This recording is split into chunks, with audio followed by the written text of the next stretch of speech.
something. Welcome, welcome everybody. We're so glad you're here on this Thursday morning, joining us to hear more about asylum seekers. So I'm just going to show you how we get through the webinar today. As a participant, you're automatically muted, your video is off, and there are 3 ways you can talk to us. You can chat. So when you click on that little chat bubble on the bottom of your screen, you'll be able to send us a message there. You can raise your hand, and there is a Q&A. So we'll be doing questions at the end of the webinar. But feel free to type your questions at any time by clicking on that Q&A button. And I would like to introduce you to our President and CEO of Lutheran Social Services of the Southwest, Connie Phillips.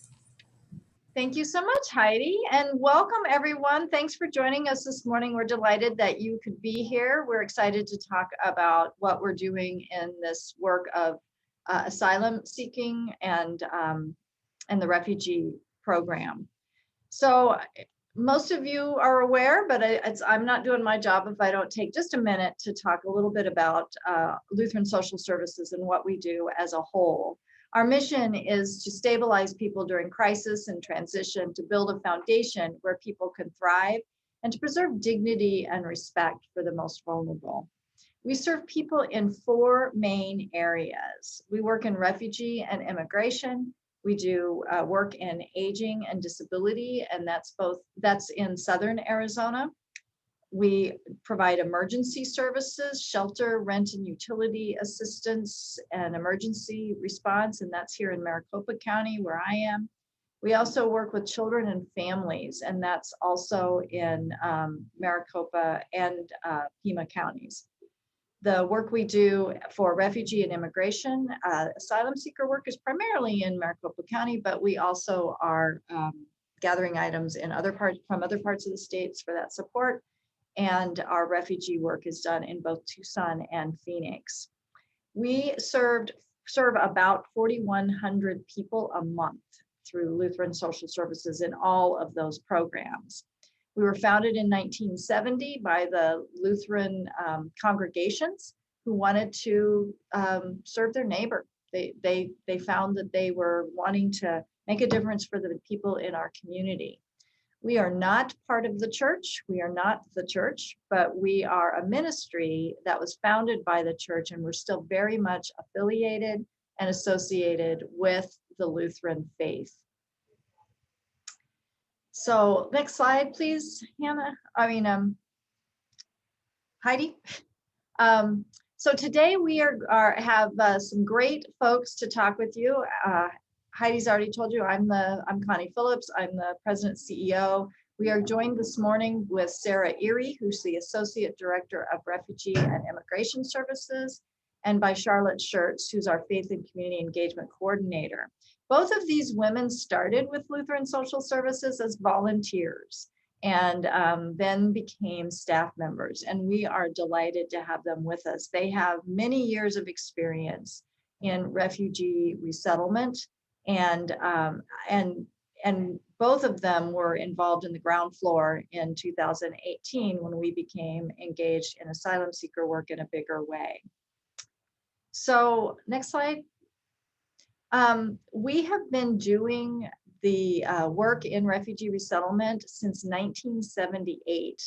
And since the Resettlement Act started in 1985, we were doing it before there was a formal system. In fact, refugee resettlement, working with welcoming the stranger, is part of the DNA of the Lutheran Church, and has been part of what we've done since our beginning. As I said, we were founded in 1970. So we've been doing this work for many, many years. We, as I said earlier, began working more directly with asylum seekers who were coming through Arizona in 2018, when we were asked with just a couple days notice to put together a reception and welcome for families that were being reunited, who had been separated at the border. And since that time, we have been working with asylum seekers. We do that work, as I said, primarily here in Maricopa County, but we do gather resources and support from across the state. And we've also worked some as a support to Cruzando Fronteras, which is across the border in Nogales, as well as we've supported, when we were able to, a shelter that's in San Luis across the border from Yuma. So I am going to stop here, and I'm going to turn you over to Sarah Erie, who's going to be talking about the current state of what we're doing, and give you some background about why we do it. So seeking asylum in the United States. Sarah. Hi, everybody. It's great to be with you. Let's just jump right in. I'm going to give you some background and historical information to help you really understand the asylum seeker issue. It's such a complex issue with a lot of moving parts. So we're going to try to break it down and make it a little easier for everyone to understand. Let's talk some terminology. So we hear the words migrant, asylum seeker, refugee, and let's just distinguish between those a little bit so we understand who we're talking about. Asylum seekers are people who meet the international definition of a refugee, which means a person with well-founded fear of persecution for reasons of race, religion, nationality, political opinion, or membership in a particular social group who has been forced to flee his or her country because of persecution, war, or violence. A migrant is someone, a generic term for anyone who moves from one country to another with the intention to stay for at least a period of time. The term migrant includes both permanent migration and also temporary migration. They have a valid residence permit or visa. Asylum seekers and undocumented migrants who do not belong to any of the three mentioned groups. So asylum seekers are different from refugees in the way that they have requested asylum in the United States because of the fear of persecution or war or violence, but they haven't completed the process. And so while their request is pending, they are legally allowed to stay in the United States. But once their case is decided, if their case has been denied, then they would be required to leave. And if they continue to stay after their case has been denied, then they become an undocumented migrant.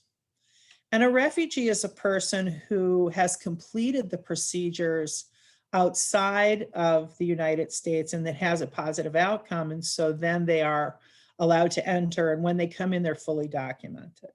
And they have everything they need very quickly, can be put to work and rent a home, and they're entitled to services from the Refugee Resettlement Agency. Okay, next slide. You've heard a lot about unaccompanied children. So unaccompanied alien children is the official term. And this is a minor immigrant child who has arrived in the US or at a point of entry without any parent or guardian. They are under the age of 18.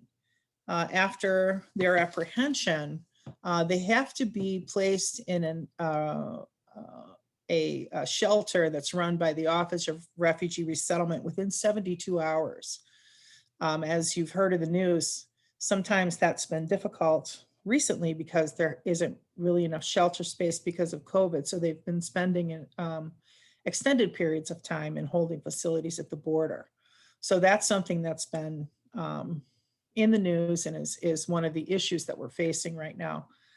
Once they are in a shelter, then the shelter's responsibility is to contact their parent or family member that's currently living in the United States and arrange for the child to be released to them, to their custody. If there is no parent or relative that can assume responsibility for the child, then the ORR has programs where these children are placed in foster homes. Okay, next slide. So this slide just shows some of the global numbers to show that displaced people is really an epidemic proportions. 79.5 million people worldwide were forcibly displaced at the end of 2019. 26 million are classified as refugees. 45.7 million are displaced people that haven't been classified yet as refugees. 4.2 million are asylum seekers out of that population. And then just to give you an idea, 3.6 million people were displaced from Venezuela alone. And incidentally, I did want to just share a quick fact about Venezuelan asylum seekers. Venezuela and Colombia have a really unique relationship between asylum seekers. Apparently 20 to 25 years ago, Colombians were massively exiting Colombia and found refuge in Venezuela. And Venezuela made it really easy for Colombians to come and live there temporarily while their home was not really inhabitable. And then, 20 years later, when Venezuela began to disintegrate and Venezuelans began to move, Colombia accepted millions of Venezuelans, and their unique reciprocal relationship is quite an example. Okay, next slide. So this is a really important graphic to understand the various ways that people enter the United States in the refugee and asylum process. And there are 4 distinct pathways, and I really want to focus in on pathway C. This is the group that we assist. And for pathway C, these are people who are fleeing persecution and they arrive at our port of entry and immediately request asylum. So they can be at a port of entry, they can be in between ports of entry. But what's significant here is that these people are not trying to sneak into the country. They very specifically are there to request asylum. So as soon as they cross the border, if they're in between a port of entry, they contact Border Patrol and wait to be apprehended so they can begin the legal process of asylum. And I think that's an important distinction to make. One of the things that we feel really strongly about is when people want to immigrate to this country, we want them to do that in a legal way and to stay on that legal path. And by helping and assisting them to stay on a legal path, we prevent human trafficking. We stand in the gap for people who really, they need assistance in order to stay on that legal path. Once they have requested asylum, then they're transported to a detention facility. And within 72 hours, they are given a credible fear interview. And that's happening now in the detention facility. And so if they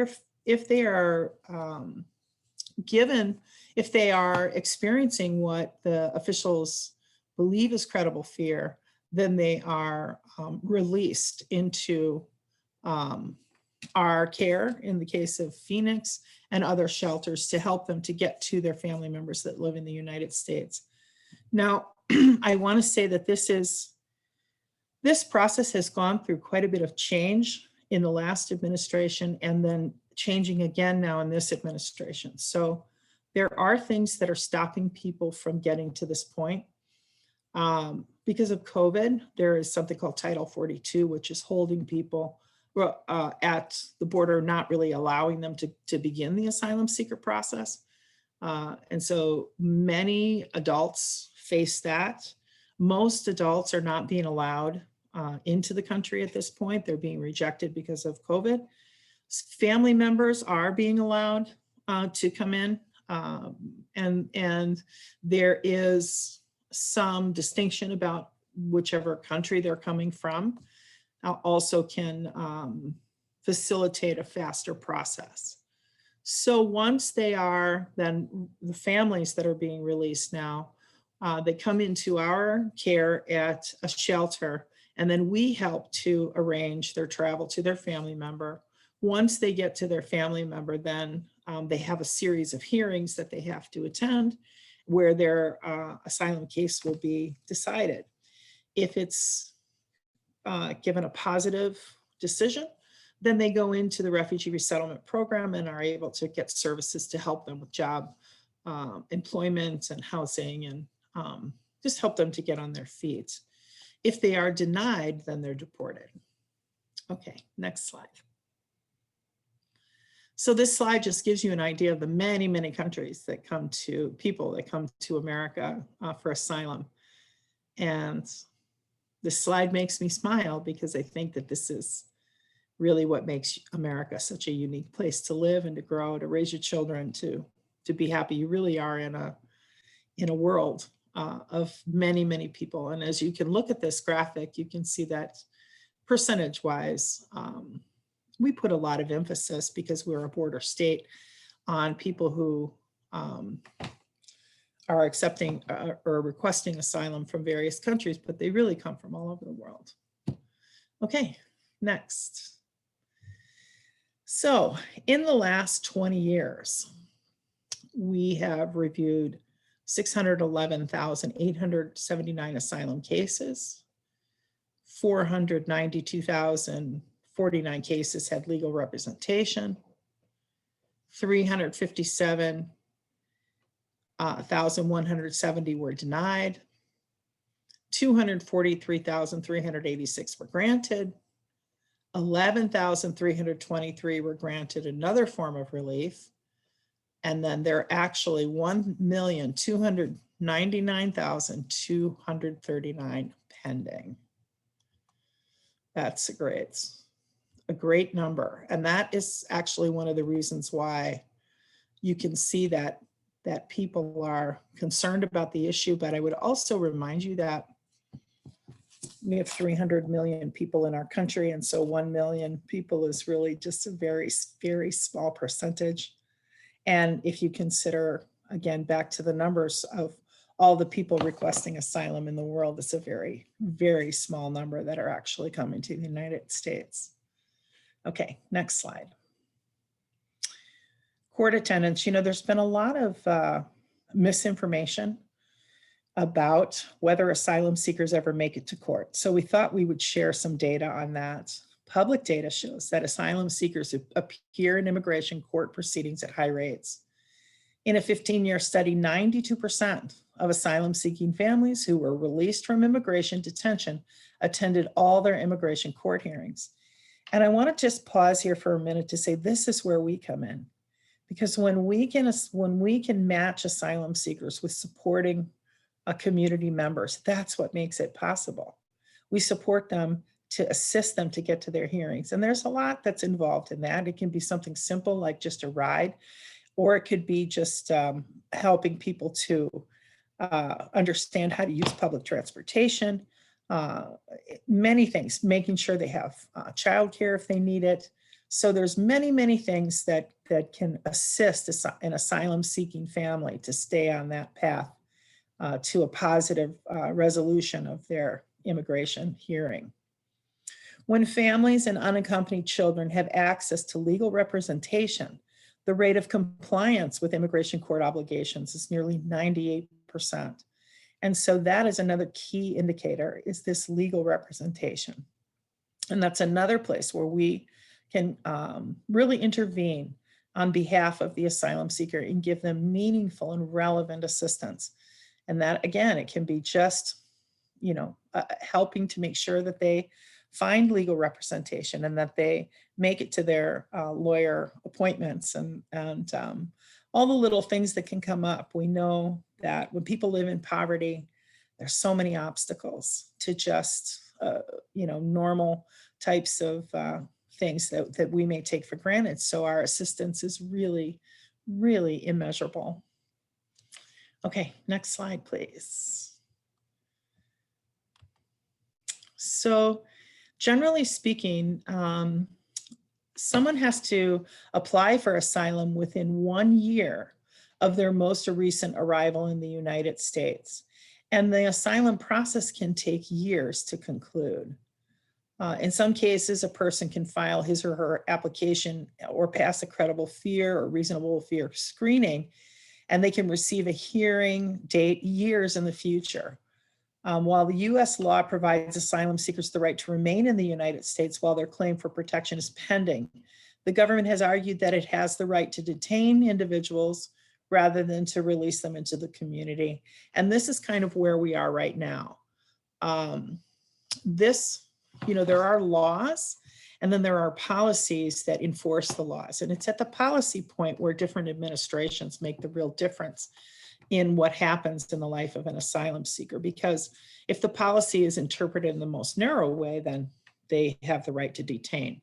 Detaining asylum seekers is expensive and may expose them to things that happen in a detention facility that they wouldn't experience if they lived in the community. We are advocates for allowing asylum seekers to live in the community. Another important reason is so that they can work. And in the previous administration, that work authorization was really delayed. Historically, asylum seekers have received work authorizations within 3 to 4 months of applying for their application. And so we're hoping to see a return to that type of policy in the present administration, where those work authorizations will be more extradited in a speedier fashion, and that well-bodied, abled people can be working for their freedom and enjoying all of the empowerment that you get from work. So that's what we hope we're moving towards. Once they're granted for asylum, then they can apply for a social security number and a green card and citizenship. So they're also then, as I stated before, they are eligible for services from a refugee resettlement agency. Okay, next slide.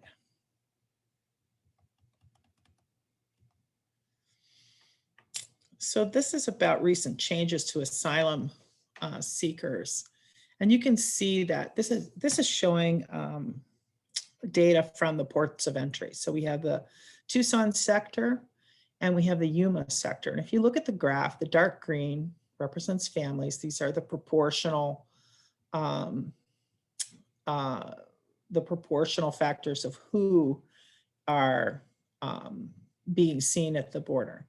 The yellow is the unaccompanied children, and then the light green are single adults. So as you can see, families more often come in the Yuma sector. And it's the Yuma sector that we receive in Phoenix. So I'm really going to focus on the Yuma sector. As you can see, back in 2019, and those of you who are in the webinar who worked with us during that time, you can remember what an unbelievable experience that was, and how we were really able to step in and meet the basic needs of families who were coming to our city. And we didn't have any preparation. We didn't have a facility or any programming or any government support at all. The Phoenix community, the philanthropic community, the faith community, the nonprofit community, we worked together and successfully transitioned 48,000 people through our city in 2019. It's staggering.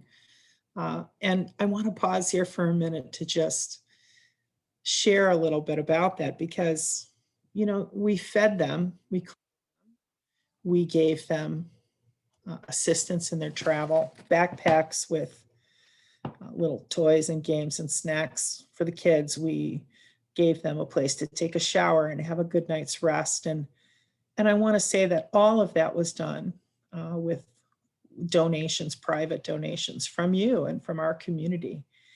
And I think that it's safe to say that not a single person in Phoenix, you know, was deprived a meal because we gave food to asylum seekers. There wasn't anyone who was deprived clothing because we gave clothing to asylum seekers. The reality is we can feed and clothe and help people on what we have left over in our lives. We're so wealthy. We're so blessed. We have so much.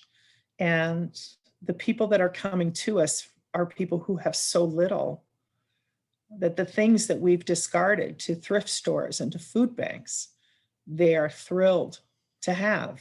And so our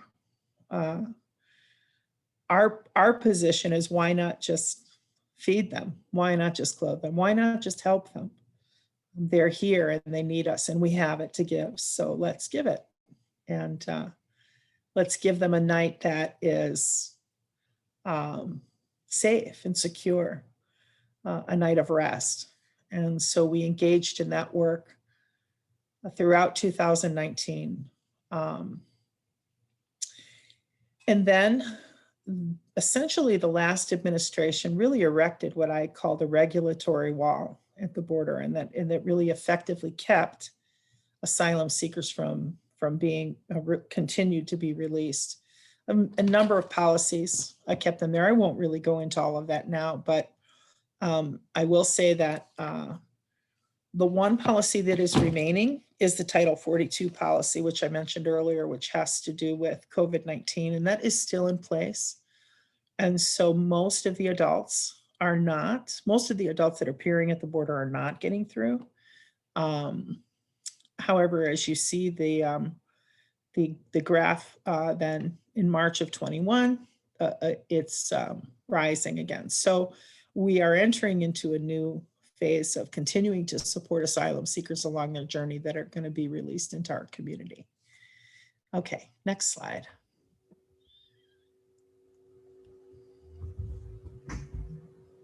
Okay, how do we serve asylum seekers? And I'm going to turn it over now and let you hear a little bit from Charlotte Schertz, who's our Faith and Community Engagement Coordinator. Thanks, Sarah. So yes, I want to talk a little bit about how we at LSS serve these clients, the asylum seekers that Sarah was talking about. I think she provided a really important and great global and national context for where how these people fit within that context. And then, so here at the local level and at the LSS level, how do we serve them? Well, we have various programs through which we serve asylum seekers. And of course, I want to echo what Sarah was saying. We always want to acknowledge the tremendous work that our partnerships with local churches and volunteers accomplish in helping us serve these clients. So it's not just us, it's a great partnership that we always have to acknowledge.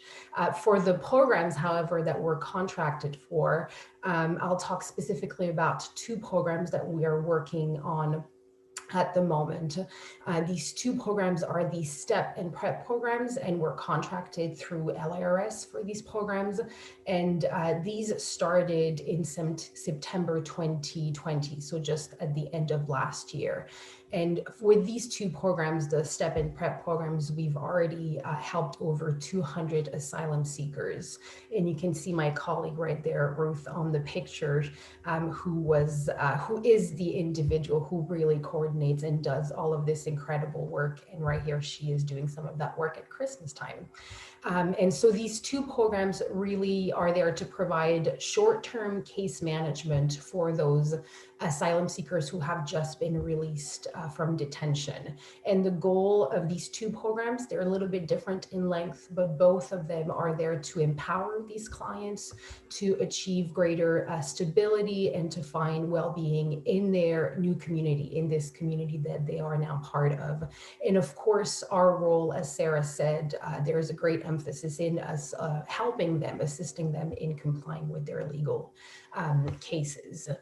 So the first program is the STEP program. It's a bit of a longer program. It's 3 to 6 months, and we provide case management specifically for those individuals who live here, who end up staying here in the Phoenix Valley. And what we do for these individuals is we place them with a sponsor.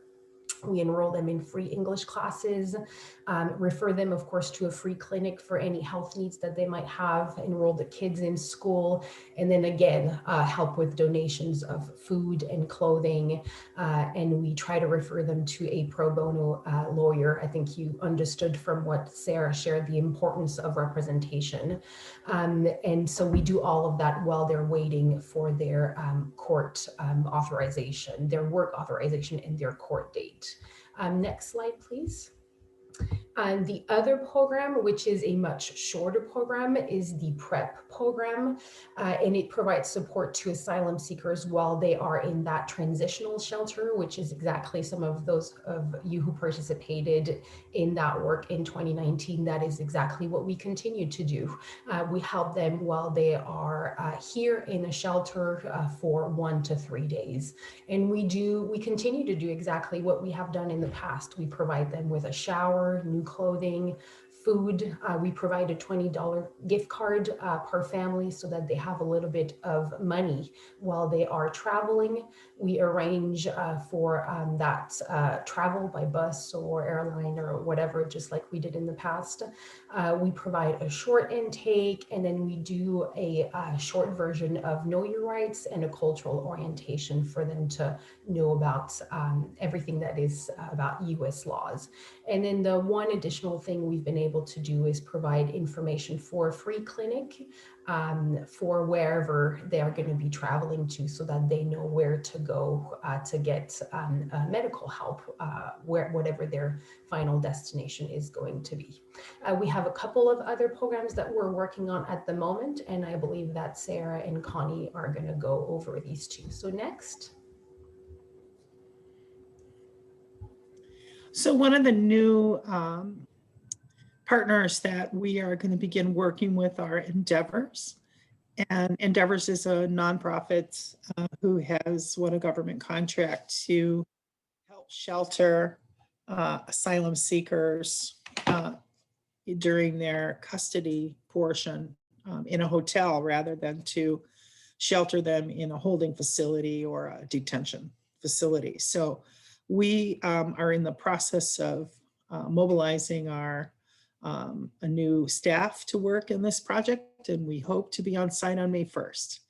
And we're excited to participate, and really don't have as much to share about that because we haven't started it yet, but we just want to let you know that we are involved and excited to be in that facility, continuing to help stabilize families and give them a foundation upon which they can treat them with dignity. The other program that we have begun to work in is the Safe Release Program. Many of you are aware, as Sarah stated earlier, when unaccompanied children come into the US, ICE works to place them with the care of a family member as their sponsor. And we are working with that sponsor, once that sponsor has been identified, to go through their background check and get their fingerprinting done before they can take the child. They have to be screened. And often the family members come to us with a lot of trepidation because they've only had maybe one phone call about this child coming, and they're not prepared necessarily to take in another child. So we work with those that are going to be taking the children to make sure they have what they need, to answer questions, to connect them with resources so that they can take that child home and feel like they have a community. Most of the unaccompanied minors that are coming right now are between 10 and 17. The majority are older, 14, 15, 16, mostly boys, although there's some girls as well. And this is the program that we are collecting the comfort bags for. And I want to thank all of you who have given. We've had a tremendous response to our comfort bags. And that allows us to give the family, often these sponsor families really are, kind of barely making it as it is. And so taking on another child is going to be a challenge and needs resources. So these comfort bags are wonderful to just get everything that child's going to need to get started as they're going into the home. So those comfort bags that we're collecting have hygiene supplies, school supplies, and just items that give that child a little comfort as they're making this transition.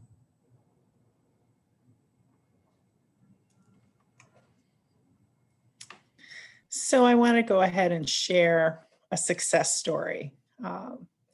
This was an amazing story. This is the Lizardo family, and they're from Venezuela. And the parents were teachers in Venezuela, and they came as asylum seekers last year, and they came into the Welcome Center, which is where we met them. And we were able to help them find their way to a 2-bedroom apartment. And with the help of Gathering Humanity and Central Christian Church, they furnished the apartment and got it ready for them to move in before Christmas. And that was just such a blessing for that family. It took 2 days and 5 volunteers to get the apartment set up. Everything that was delivered, they had all the furniture they needed, a Christmas tree in the living room, curtains hung, bedroom decorations, decorative pillows, all kinds of little knickknacks and decorative elements. Everything was perfect. But the family said the best part was the small lighted Christmas tree in the room where the 2 teenage sisters would be sleeping. It looked beautiful, and it matched their bedspreads. They had embroidered pillowcases, and it lighted up the room with such a warm and welcoming feeling. The sister said that she had not had anything like this in over a year and a half, because they had been in a nice facility for a year and a half. And so to come then to our shelter and to meet with us where they could be just helped and treated with such dignity. So this is why we do it.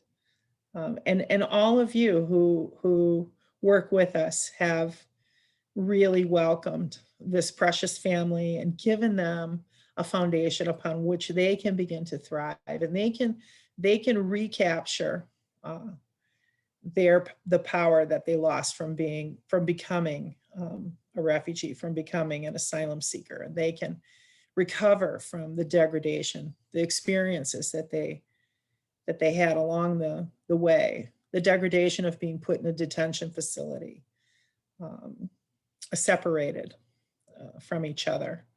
And now that they're reunited, the girls are in school and the parents are working and very quickly learning English. And it is just such a blessing to be part of this work. Go ahead, next slide. All right, so how can you get involved? How can you participate in this work as well? Well, as you can expect, there are many ways that you can participate in that work. You can volunteer at the IRC Welcome Center that we work with, that participates in that transitional shelter program. You can do the same thing by volunteering with churches that host also asylum seekers in that transitional period. You can lead a donation drive. At the moment, we especially need new socks, new underwear, snack packs, and international calling cards. Obviously, we need that new clothing for when they arrive. We need snack packs for them to take when they're going to be traveling to their final destination. A lot of the families or the individuals can travel for up to 3 days by bus, and so they need that food for themselves and for sometimes their children to make it to their final destination. And then, of course, international calling cards for them to be able to take care of any calls back home. You can make baby blankets. This is something that I remember when working at the Glendale Mission Center. The moms just wanted blankets so bad wherever they were going, even though it was in the summer. They were cold and they wanted that comfort of being able to hold their babies. You can participate in a co-sponsorship program. As Sarah said, asylum seekers have many needs, and when they come here, so many things are confusing and new, and just having that helpful hand, that individual that's there to walk them through some simple things, just like giving them a right to their court date, is vital in making them successful here. And then of course you can always participate in advocacy, and there are different ways that you can do that. So if you're interested, please always get in touch with us. As we said, we cannot get this work done without the support of partnerships, of churches, and of volunteers. You are really important to that work. So I think now we have some time for questions.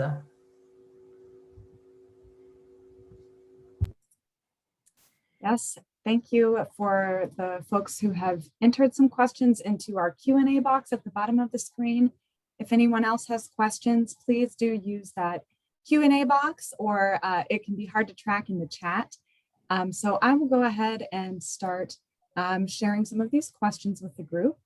From earlier in the presentation, someone asked, there was a time when everyone intercepted by Border Patrol was arrested and then had a criminal charge and wasn't able to apply for asylum.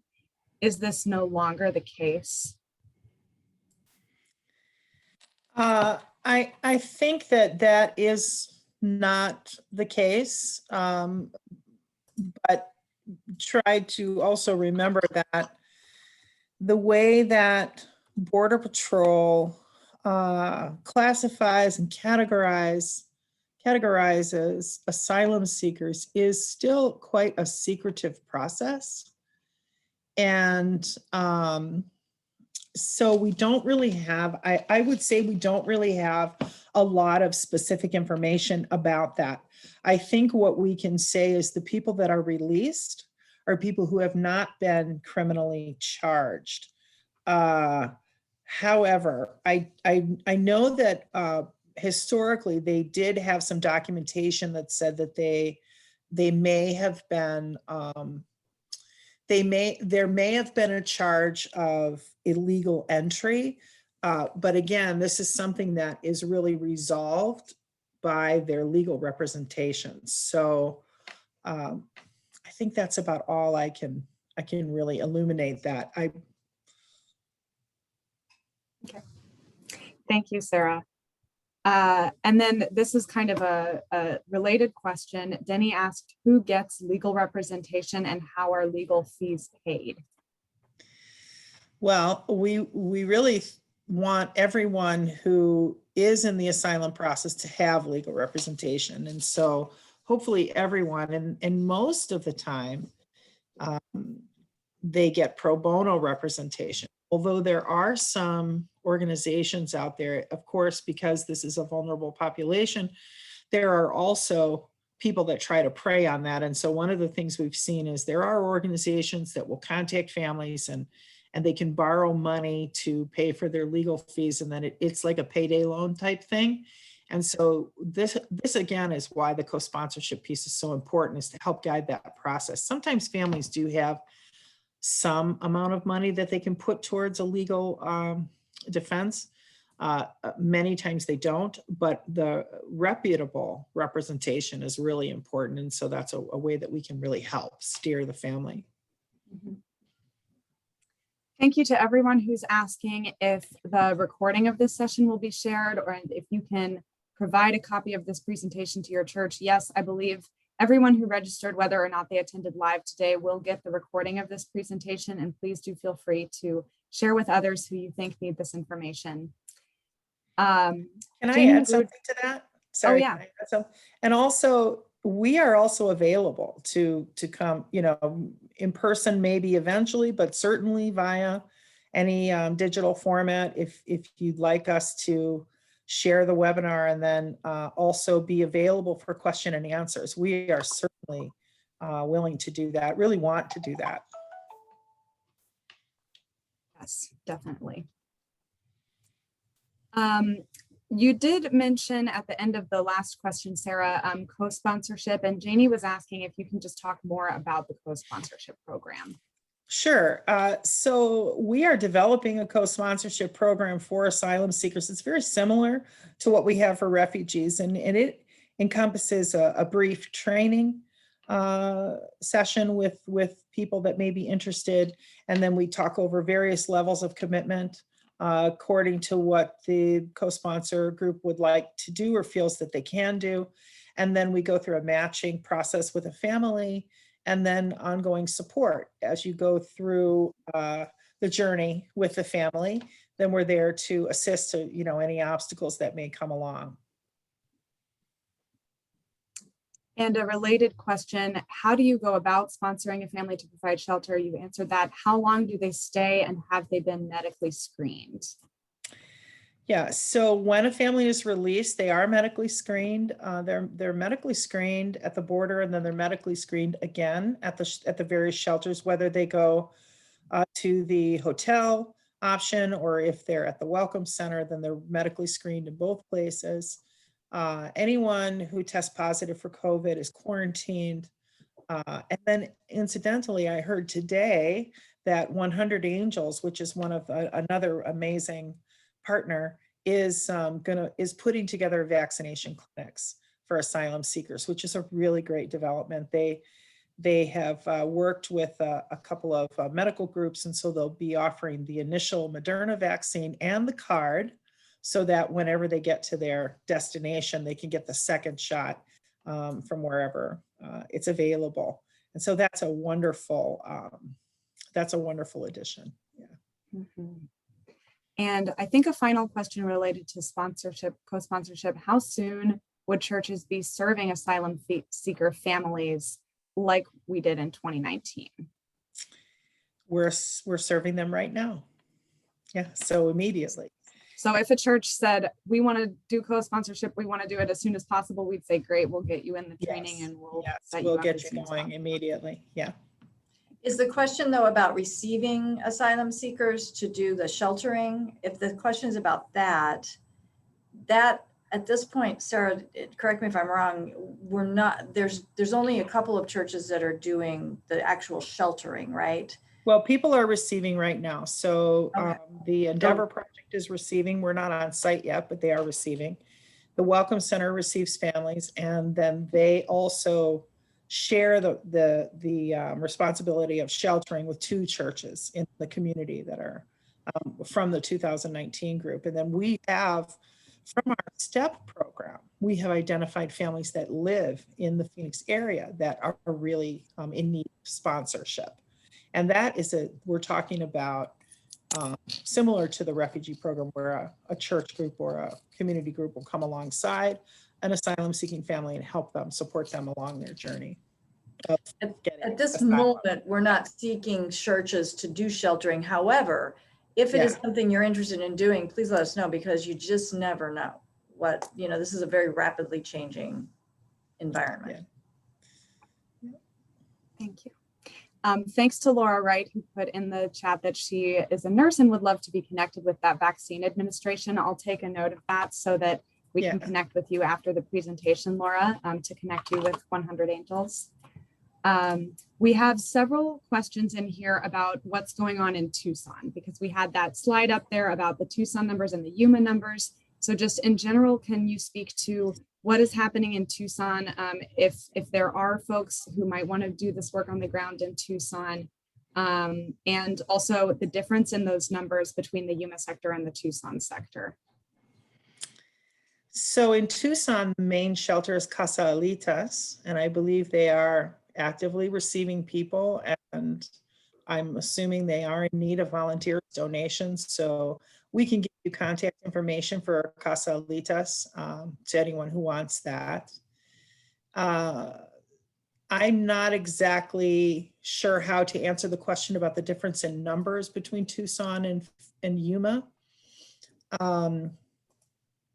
I think it's all I have is speculation about how people get to the border and which sectors are more accommodating to which groups of people. I think there's a lot of information about that on the ground, but it also could have to do with across the border, In Nogales, there's a lot of shelters, so that maybe it's just a more populated area.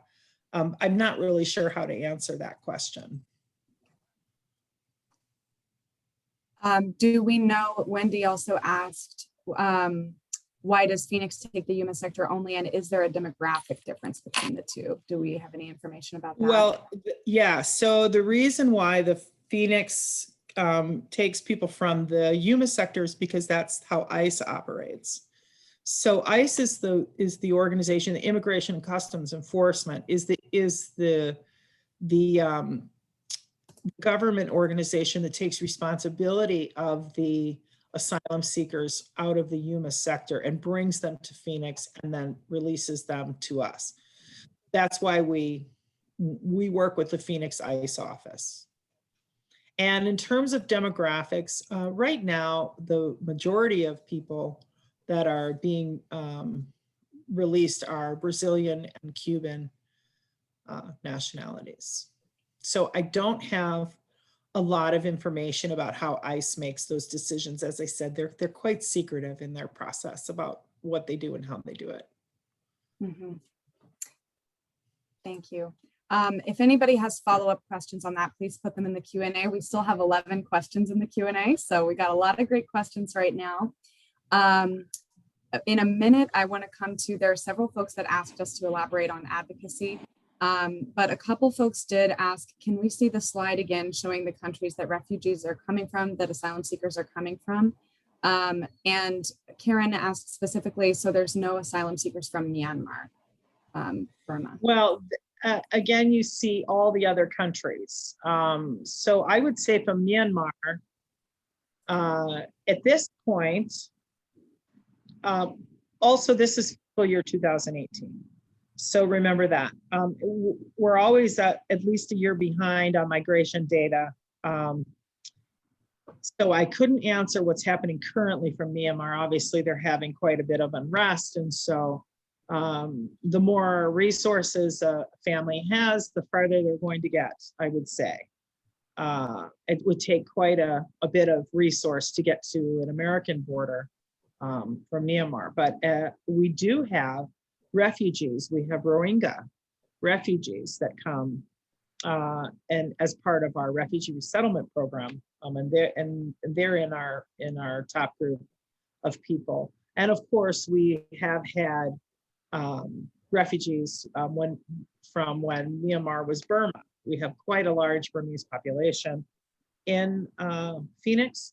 So I would expect that we will have more asylum seekers, particularly family members of the people that currently live here. I would expect that's going to happen. But as of now, we don't have data.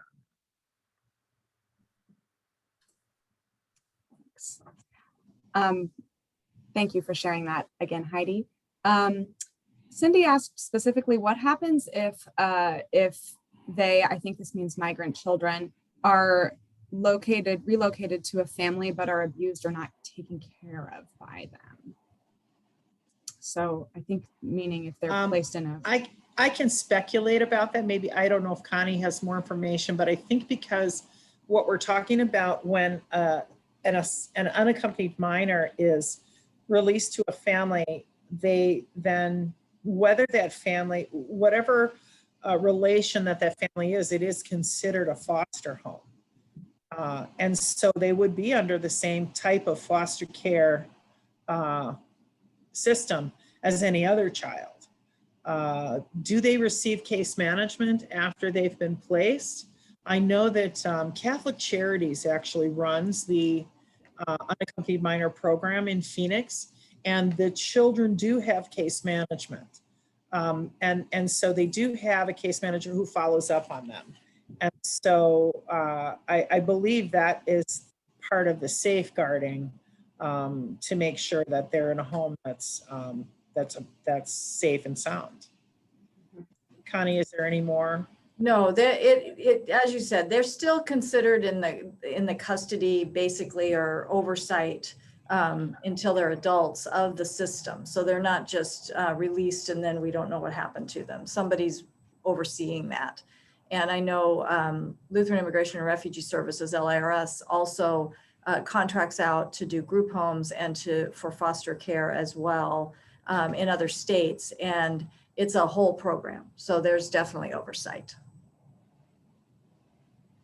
And Connie, do you know, are the asylum seekers working with the ELCA's AMPARO, AMMPARO program for legal support for minor kids? I don't have enough information about that. So unless one of you all can answer that, I don't have enough information about that. Well, thank you, Myrna, for sharing that question. So if you have information that we should know about, feel free to please send that over. Okay, so advocacy. We did have several folks asking, can you elaborate on the advocacy program? Are there any bills coming to Congress that impact this process? And also, what is LSS doing about the meager number of refugees being allowed in this year by the Biden administration? Those are great questions. And remember, again, there's refugee resettlement and there's asylum seekers. And as Sarah showed you on the chart, the refugee resettlement program is a very organized, very, clear system of entry into the United States. And we continue to voice our concerns around the low number of refugees that are being allowed in, and are participating with LIRS and Episcopal Migration Ministry to raise that to our congressional representatives. We understand that on May 15th, President Biden is going to be making another announcement.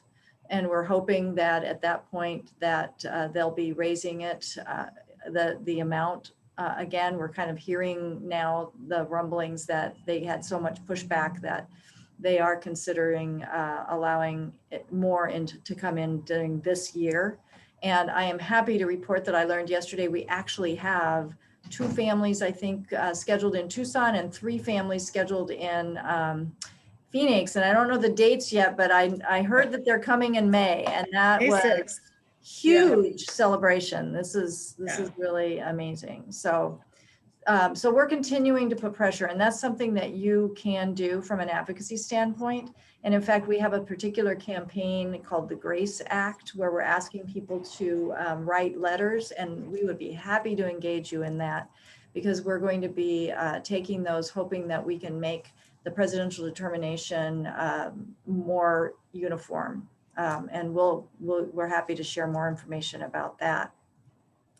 The other thing I can say about what's happening at the border is this is such a fluid situation that at this point we are not aware. There is a bill that was introduced by actually Senator Sinema, specifically to address some of the concerns. I will tell you that we're still trying to sort that out.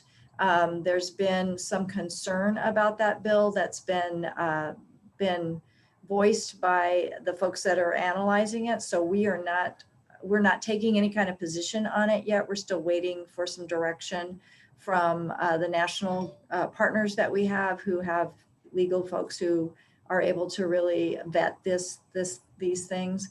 So at this time, we're not aware of a specific legislative solution or response. What we would ask you to do is just to voice your concerns to your representatives, that we believe and want to see asylum seekers humanely treated, who are coming to ask for asylum. They, as Charlotte said, they're not sneaking in.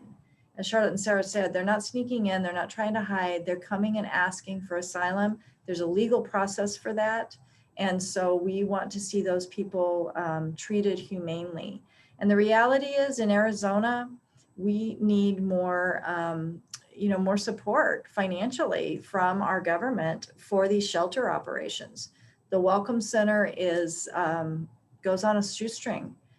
We need to see this funded. It's not right that the people of Arizona would have to come out of pocket to help the folks that are coming through our state. So asking for a humane and adequately funded response to asylum seekers.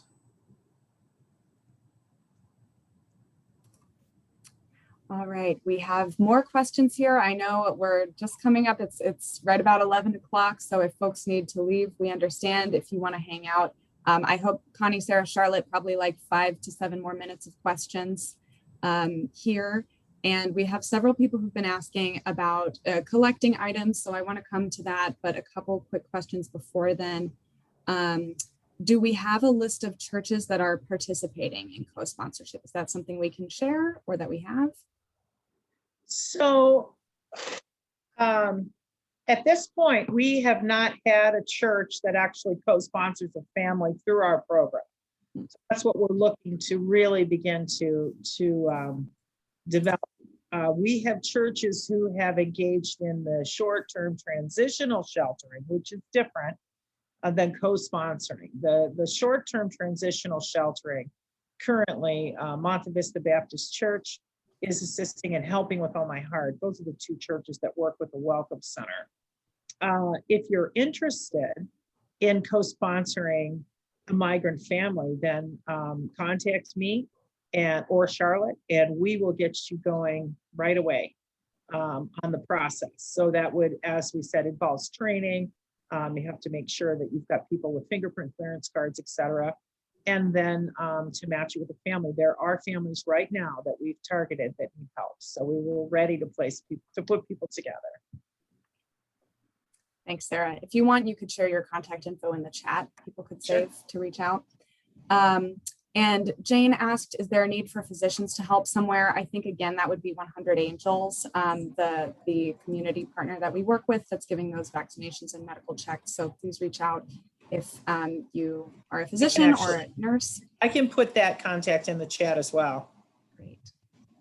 And then, yes, so a couple questions about comfort bags. Is there an ongoing need for comfort bags for asylum-seeking children or a deadline for them? Do you prefer that we pack the bags, or could we donate items specifically for comfort bags from someone in the Verde Valley? And would you rather have donations of money, goods, or services? Money or goods and services?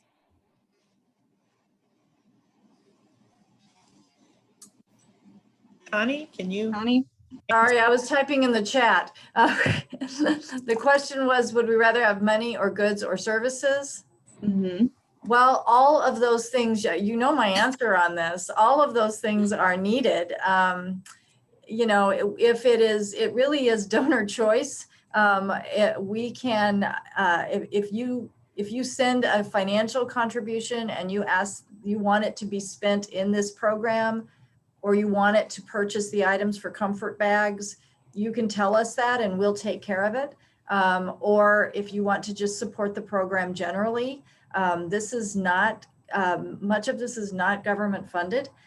So we do need the financial support for the staffing and the operation of the program. And then certainly the needs list is always, we always need people to bring us the things. So it's really, honestly, your choice. And my understanding is that to the person who was asking, can we donate items specifically? Do they have to be packed? We love packed comfort kits. If you are, outside of the Phoenix or Tucson metro area and you want to provide things and it's easier to just buy items and ship them directly to our offices, you can do that. And this is an ongoing need. So we do have a specific, we're trying to ramp up to get, I think, 40 comfort kits by Mother's Day. But it is an ongoing need, both for those comfort kits for kids with hygiene items and school supplies and comfort items, as well as we can always use snack packs for the families coming into the IRC Welcome Center who are here for just a couple days before moving on to another state. So non-perishable food items, we can always take those, again, singly or packed in bags. Thank you for your support in that way. Okay, a couple final questions. Has the rate of approval of asylum seekers decreased nationally? Looking back at those numbers. So I think that one of the things that's really tricky in this issue is because it is so politicized and there is so much information swirling around, we get graphics all the time that can seem to contradict each other. And so I think it's really important that we understand the context of what it is we're talking about. So Charlotte and I want to do a little bit more research on this before we give definitive answers, because we've seen some competing graphics. And so we want to try to understand what it is those graphics are showing us. So give us some time to sort that out, and then we will come back with some more information that might try to explain what those discrepancies are.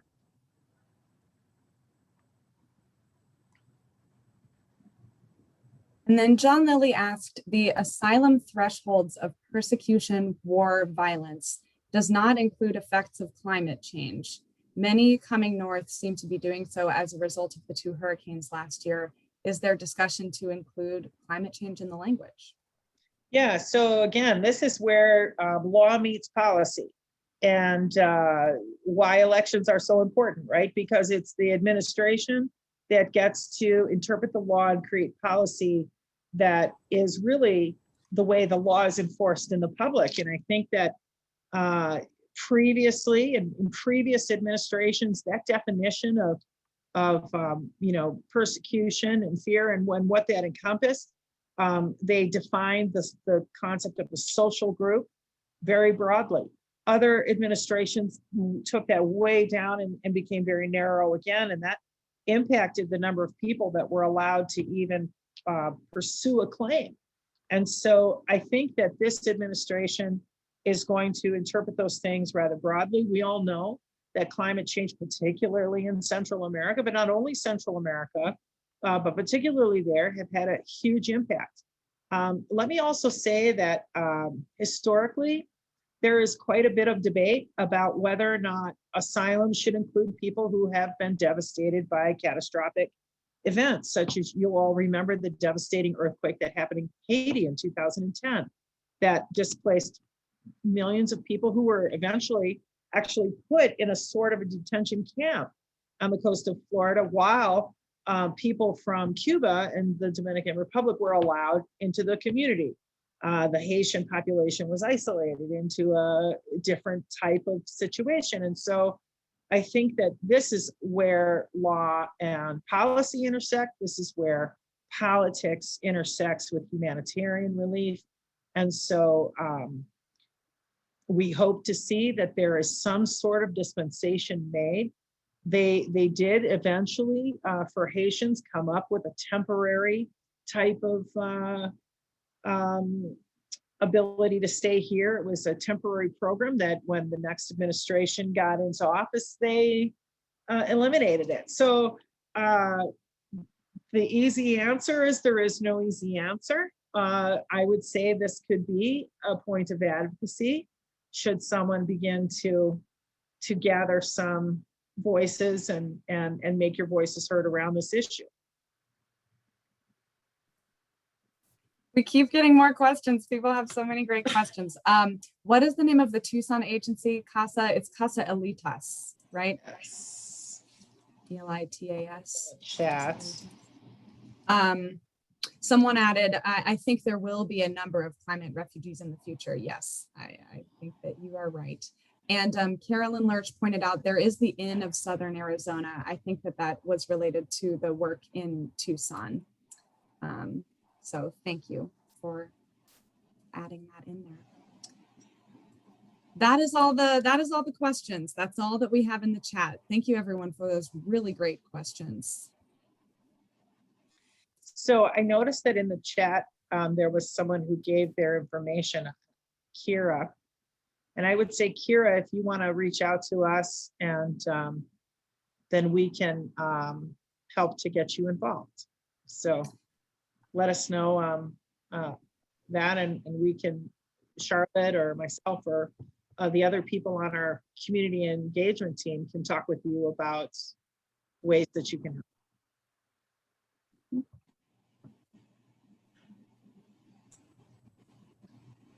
Well, thank you everyone for taking the time to be a part of the webinar today. We, as Sarah said, we are really happy to come to your groups or to your congregation. to do a presentation. This changes so much so quickly. So as you're sharing this, be sure to know that information may change again. So the best way to make sure you've got the latest is to talk to us so that we could set it up as a time we could talk to your group. And thank you so much for all of your support of this issue. It just, Sarah and I, it breaks our hearts. And Charlotte, I know we talk about just like, oh my gosh, this is just really breaks our hearts to see this. And I know you all have very much, you have very strong compassion. So thank you for joining us today. Please watch for your email. We'd love to have you get involved with our campaign to gather letters for the GRACE Act, to support the GRACE Act. We'll be doing probably a press conference and delivering those letters in August when our representatives comes back for their August recess. And we would love to have you all be a part of that. So thank you again for being here today. Bye, everybody. Bye.